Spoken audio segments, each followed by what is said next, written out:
नमस्कार दोस्तों, stock market studies में फिर से एक बार आपको स्वागत है। तो आज मैं बात करने वाला हूँ एक दिग्गज एयरलाइंस कंपनी के बारे में। दिग्गज क्यों बता रहा हूँ? पहले इस कंपनी में बहुत अच्छा खासा परफॉर्मेंस चल रहा था। मतलब जब कंपनी स्टार्टिंग हुआ था, तब बहुत अच्छा खासा एक परफॉर्मेंस कर रहा था और अभी फिलहाल के जो सिनेरियो है, वो देखकर आपको आपका होश उड़ जाएगा। तो आज मैं बात करने वाला हूँ जेट एयरवेज़ लिमिटेड कंपनी के बारे में। तो जेट एयरवेज़ कंपनी के बारे में आज बात करूँगा। तो बात करने से पहले इस कंपनी के बारे में थोड़ा-सा जानकारी आपको ज़रूर दूँगा।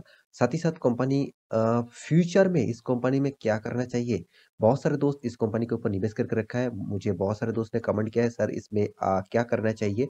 फ्यूचर में क्या होगा? तो उसी के बारे में बात करूँगा, तो वीडियो को पूरा देखिए और अभी तक आपने इस चैनल को सब्सक्राइब नहीं किया तो ज़रूर सब्सक्राइब कर लीजिए। तो चलो देख लेते हैं एक-एक करके सारे डिटेल्स इस कंपनी के बारे में। तो सबसे पहले मैं कंपनी की चार्ट पैटर्न दिखा देता हूँ। तो इस कंपनी के बारे में पूरा डिटेल्स एक-एक करके मैं दिखा देता हूँ। सबसे पहले मैं चार्ट पैटर्न के ऊपर लेके जाता हूँ। देखिए आज के दिन का जो चार्ट पैटर्न है करीबन 1.56% का अपट्रेंड देखने को मिला और भी ज़्यादा था। थोड़ा-सा यहाँ पे रिकवरी हुआ है। तो कंपनी देखिए कंपनी देखा जाए तो उतना बड़ा कंपनी नहीं है। एक माइक्रो कैप टाइप कंपनी आप बोल सकते हैं क्योंकि 1000 करोड़ से भी कम इस कंपनी का मार्केट कैपिटलाइजेशन है। मात्र देखिए 950 करोड़ इसका मार्केट कैपिटलाइजेशन है। मतलब आप बोल ही सकते हैं बहुत छोटा-मोटा कंपनी है, बहुत एक छोटा कंपनी है। तो इस कंपनी के बारे में डिटेल्स में आपको यहाँ पे एनालिसिस देने वाला हूँ। तो कंपनी देखिए कंपनी के सबसे पहले मैं चार्ट पैटर्न दिखा देता हूँ। कब पहले देखिए 84 कंपनी का प्राइस रेंज है और 5 दिन का चार्ट पैटर्न ओपन कर दूँ तो 5 दिन में आप देखेंगे तो करीबन-करीबन 2% तक यहाँ पे तेज़ी देखने को मिला, चलो ठीक-ठाक है। 1 मंथ में कंपनी का जो परफ़ॉर्मेंस है, वो भी यहाँ पे और पॉज़िटिव नहीं रहा, तो नेगेटिव हो चुके हैं, करीबन 3% तक नेगेटिविटी है और यहाँ पे 6 मंथ के चार्ट पैटर्न ओपन कर दूँ, तो 6 मंथ में करीबन 10% तक रिटर्न कंपनी दे चुके हैं और 1 साल के चार्ट पैटर्न ओपन कर दूँ, तो 1 साल में करीबन 23% तक रिटर्न दे चुके हैं। सॉरी 23% तक नेगेटिव रिटर्न दे चुके हैं। तो यही बात आपको दिखाना था क्योंकि कंपनी देखिए कितना वोलेटिलिटी है इस कंपनी के ऊपर। और एक चीज़ यहाँ पे देखिए 5 साल के चार्ट पैटर्न ओपन कर दूँ, तो 5 साल में तो नज़रिया कुछ चेंज हो जाएगा। 76% तक गिरावट मतलब कंपनी जो टॉप लेवल में था, वहाँ से दोबारा फिर से थोड़ा-सा अपट्रेंड भी नहीं गया। धीरे-धीरे करके totally downfall. Maximum chart pattern open कर दूँ, तो कंपनी जब स्टार्ट हुआ था, तब से लेकर आज तक उस रिकॉर्ड को भी नहीं ब्रेक कर पाया। धीरे-धीरे करके अभी कंपनी टोटली एक पेनी स्टॉक बन चुके हैं। तो इस तरीके से परफॉर्मेंस अगर रहेंगे, इस तरीके से परफॉर्मेंस अगर होगा तो टोटली नज़रिया कुछ चेंज हो गया। यहाँ पे इतना ज़्यादा गिरावट, इस गिरावट के पीछे बहुत सारे कारण से तो देखा जाए जितने सारे एयरलाइन्स कंपनी है, उनमें अभी फिलहाल के लिए जो इंडिगो कंपनी है, स्टॉक मार्केट में लिस्टिंग जितने सारे कंपनीज़ है, सिर्फ़ के सिर्फ़ इंडिगो ही अच्छा खासा परफॉर्मेंस कर रहा है और बाकी सारे के सारे कंपनी का परफॉर्मेंस नेगेटिविटी में है। क्योंकि मैं यहाँ पे आपको दिखा दूँ, तो देखिए जितने सारे आप एयर ट्रांसपोर्ट सर्विसेज़ कंपनीज़ है, उनमें देखा जाए तो जो इंडिगो है, मतलब इंडिगो जो ऑफ सबसे ज़्यादा मार्केट कैपिटलाइज़ेशन लेके बैठे हुए हैं, साथ ही साथ कंपनी का परफॉर्मेंस अभी इंडिगो का परफॉर्मेंस अच्छा खासा है, देखा जाए तो। तो स्पाइस जेट वो भी टोटली कंपनी खराब हो चुके हैं। जेट एयरवेज़ ये भी खास परफॉर्मेंस नहीं कर रहा है और अभी भी देखिए बाकी जितने सारे कंपनीज़ हैं, तो उतना खास परफॉर्मेंस नहीं है। तो मैं यही कहूँगा तो सारे के सारे एयरलाइंस कंपनी की हालत बहुत ख़राब है क्योंकि देखिए दिन के दिन जितना सारे एक्सपेंस बढ़ते जा रहे हैं एयरलाइंस कंपनी का क्योंकि देखिए क्रूड ऑयल का प्राइस दिन के दिन बढ़ते जा रहे हैं तो कंपनी एयरलाइंस चलाने के लिए ज़्यादातर हाइड्रो पेट्रोल लगते हैं और उसका प्राइस बहुत ज़्यादा है और जितने क्रूड ऑयल का प्राइस जितना बढ़ते जाएँगे तो इस टाइप कंपनी के ऊपर सबसे ज़्यादा प्रेशर रहेगा। तो देखिए इसीलिए जितने सारे एयरलाइंस कंपनी है उनमें सब हमेशा प्रेशर रहते हैं और इस कंपनी का जो परफॉर्मेंस है वो भी बहुत प्रेशराइज़ है। तो इस कंपनी में आज के दिन का परफॉर्मेंस थोड़ा-सा अच्छा क्यों हुआ? उसके कारण मैं अभी आपको बता देता हूँ, कंपनी का क्वार्टर 3 का रिज़ल्ट। तो कंपनी ने क्वार्टर 3 का रिज़ल्ट पिछले दिनों में पब्लिश किया था, तो उसी रिज़ल्ट के कारण ही यहाँ पे अच्छा खासा थोड़ा-सा परफॉर्मेंस आपको देखने को मिला। तो किस तरीके से रिज़ल्ट हुआ, वो भी देख लीजिए। तो यहाँ पे जो रिज़ल्ट है वो लाखों में है। तो मैं यहाँ पे आपको रिज़ल्ट के बारे में टोटल डिटेल्स दिखा देता हूँ। यहाँ पे देखिए फर्स्ट जो कॉलम है टोटल इनकम के बारे में बात करूँ तो करीबन 12 करोड़ आप बोल सकते हैं। तो 12 करोड़ का इनकम क्या है? जो पिछले क्वार्टर में था 80 करोड़ से भी ज़्यादा। मतलब पिछले सालों की सॉरी पिछले क्वार्टर की तुलना से बहुत-बहुत कम कंपनी ने इनकम किया है। पिछले सालों में देखिए 45 करोड़ था।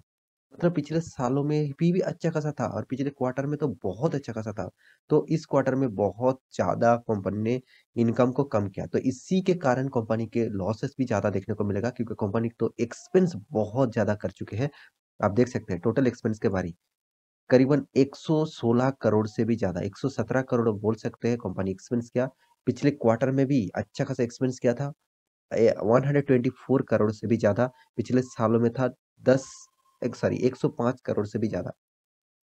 तो कंपनी इनकम इतना कम किया और कंपनी का एक्सपेंस इतना ज़्यादा अगर हो गए, तो उस कंपनी में बने रह के आपको क्या फ़ायदा? कंपनी में तो आपको फ्यूचर में लॉसेस ही देखने को मिलेगा। तो इसीलिए मैं हमेशा इसी चीज़ को आपको सिखा के आया हूँ कि कोई भी कंपनीज़ के ऊपर आप निवेश कर रहे हैं, कोई भी कंपनीज़ के ऊपर आप लॉन्ग टर्म के लिए बने रहना चाहते हैं, तो आपको थोड़ा-सा उस कंपनी के ऊपर स्टडी ज़रूर कर लेना चाहिए।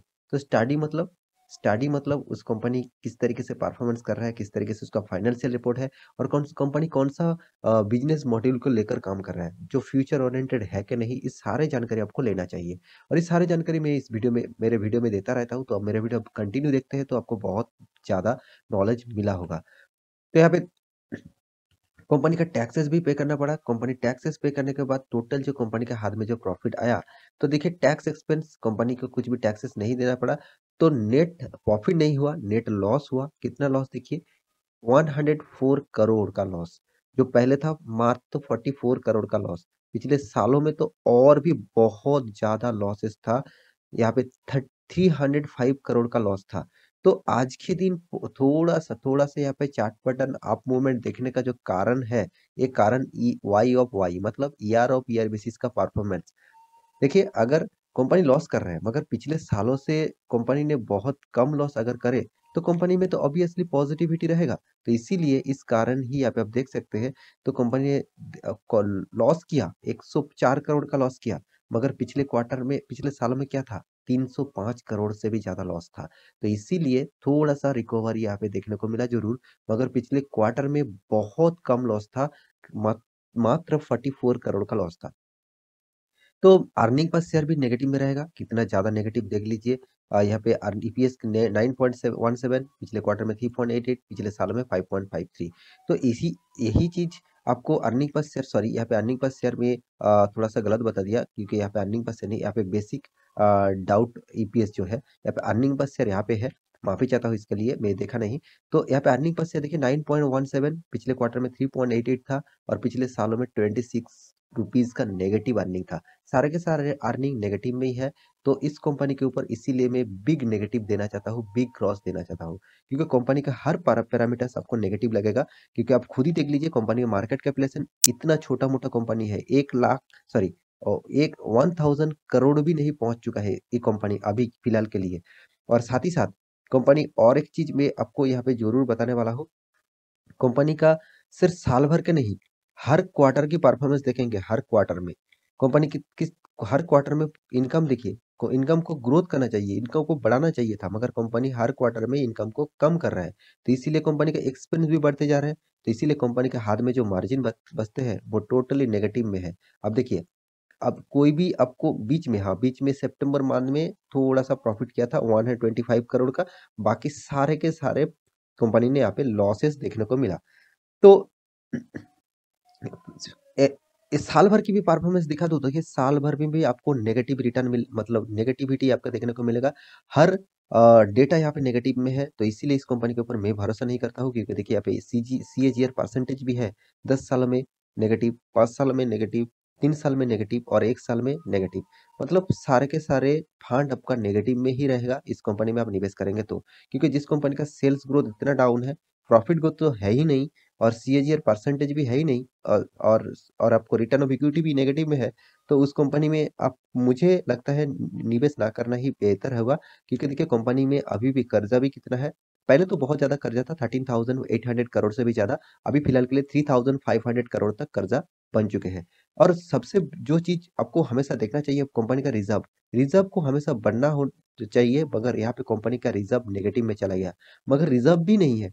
कुछ रिज़र्व भी नहीं है आपके पास, तो आप कैसे काम करेंगे? तो इसी बात को आपको समझना पड़ेगा और आप खुद ही देख लीजिए, यहाँ पे जो इन्वेस्टर है, आप यहाँ पे देखिए प्रोमोटर के पास 51 था, अभी 24.599 मतलब 50% माल बेच दिया प्रोमोटर ने। प्रोमोटर खुद ही यहाँ पे दिक्कत में है और एफएस ने देखिए माल तो उठाया है नहीं, मतलब ना के बराबर। हाँ, आप कहेंगे सर डीएस ने तो बहुत अच्छा खासा माल उठाया। हाँ, वो शॉर्ट टर्म के लिए उठा सकते हैं, उठा चुके हैं। उसको रिस्क रिस्क लेने का वो उसको क्राइटेरिया है, तो उसने रिस्क लिया। तो पब्लिक इतना रिस्क लिया देखिए, 48% तक रिस्क पब्लिक ने ले लिया। मतलब सबसे ज़्यादा निवेश पब्लिक ने कर चुके हैं। तो इस कंपनी के ऊपर मैं सिर्फ एक ही बात कहूँगा, मेरे हिसाब से इस कंपनी से आप दूरी रहे तो अच्छा है। इससे अच्छा खासा कंपनी आपको बहुत मिल जाएगा। उस टाइप कंपनी में आप निवेश करेंगे तो बहुत ज़्यादा फ़ायदा और आपको अच्छा खासा रिटर्न भी मिल सकता है। तो मेरे हिसाब से इस टाइप कंपनी से दूर रहिए, आपको अच्छा खासा कंपनी मिलेगा। हाँ, आप एयरलाइन्स कंपनी के ऊपर निवेश करना चाहते हैं तो आप इंडिगो के ऊपर जा सकते हैं। फिर भी देखिए मैं एयरलाइन्स कंपनी के ऊपर उतना भरोसा नहीं करता हूँ, क्योंकि ये कभी भी कुछ भी सिचुएशन खड़ा कर देते हैं तो बहुत सारा दिक्कत आ जाता है।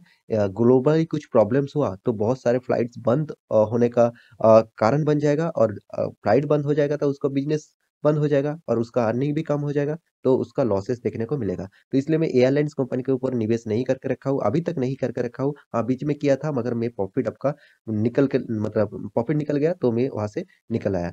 तो मेरे कहने का मतलब यही है, आप अभी तक इस कंपनी के ऊपर बने रहे तो कभी भी मौका मिले तो निकल जाइए, क्योंकि कंपनी का परफॉर्मेंस धीरे-धीरे, धीरे-धीरे खराब होते जा रहा है और भी खराब हो जाएगा। क क्योंकि एयरलाइन्स कंपनी में उतना भरोसा मैं नहीं करता। आप खुद ही स्टडी करिए, आपको भी पता चलेगा। तो आशा करता हूँ सारी जानकारी आपको मिल चुका है। मेरे वीडियो अच्छा लगे तो लाइक करना, दोस्तों के साथ शेयर करना और चैनल को सब्सक्राइब भी करना। मिलते हैं नेक्स्ट टॉक लेके, तब तक के लिए अच्छे से रहिए, अपना ख्याल रखिए। Bye bye.